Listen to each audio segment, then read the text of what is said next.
Hello दोस्तों, आपका स्वागत है हमारे यूट्यूब चैनल पर। और आज हम एक विशेष मुद्दे पे बात करेंगे।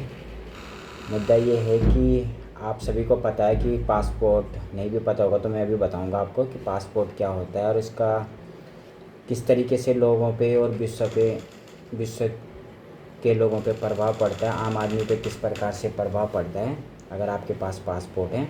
तो पहले तो मैं पासपोर्ट इंडेक्स की बात करता हूँ कि पासपोर्ट इंडेक्स की जो रैंकिंग होती है, जो अभी लेटेस्ट रैंकिंग है 2025 में, तो भारत का जो पासपोर्ट है विदेशों के लिए, तो उसका 148वीं रैंक है।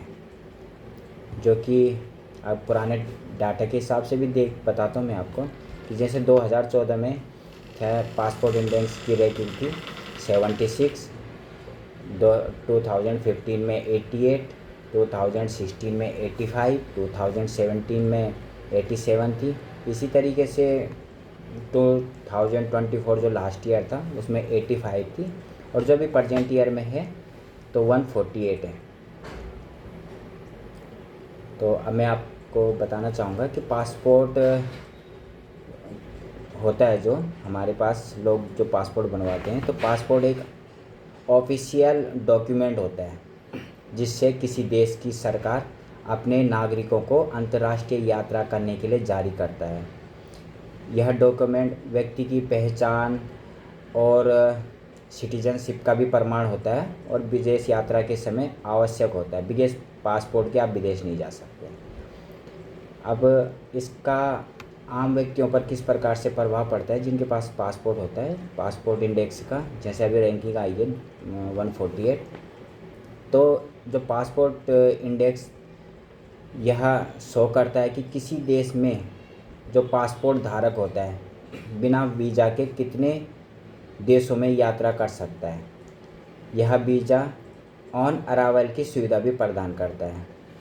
अच्छा, दूसरी चीज़ ये है कि जिन लोगों के पास शक्तिशाली पासपोर्ट होता है, मतलब जिसकी वैलिड इंडेक्स, जैसे हमारे राष्ट्र का तो क्या बताऊँ 148 पे है, पर जिनका जैसे कैटेगरी के हिसाब से होता है पासपोर्ट, तो जिनका अगर एक स्ट्रॉन्ग पासपोर्ट होता है उन्हें विदेश यात्रा, शिक्षा, व्यापार या नौकरी करने के लिए अड़चन नहीं आती और उन्हें उस देश में अधिक स्वतंत्रता प्रदान करता है। मतलब सपोज़ आप अमेरिका गए, अभी सपोज़ मैं वो अमेरिका की एग्जांपल दूंगा।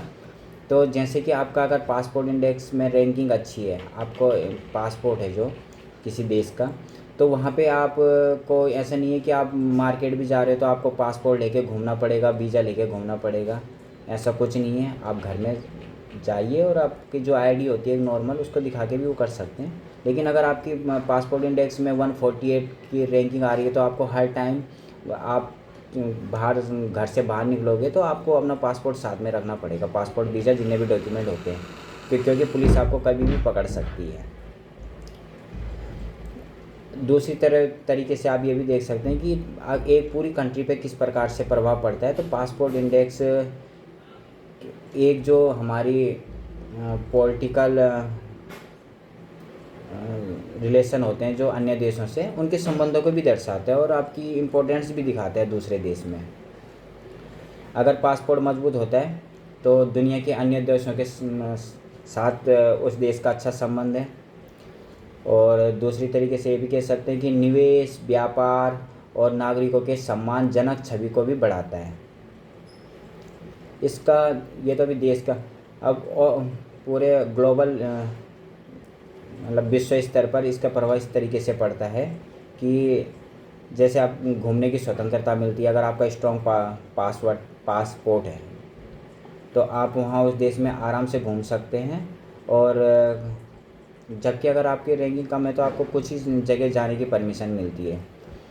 इससे वैश्विक यात्रा नीति, वीज़ा नियमों और अंतर्राष्ट्रीय संबंधों की जटिलता समझने में भी मदद मिलती है।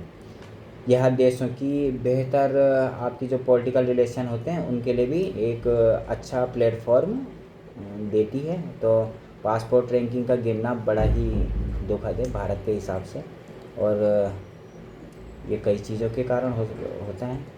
ये पासपोर्ट का मेन वही है कि अगर आपके देश में करप्शन वगैरह ज़्यादा है आपके देश में भुखमरी हो रखी है, हमारे देश में जैसे है ही करप्शन वगैरह है, तो इसी के कारण उनकी रैंकिंग कम होती है।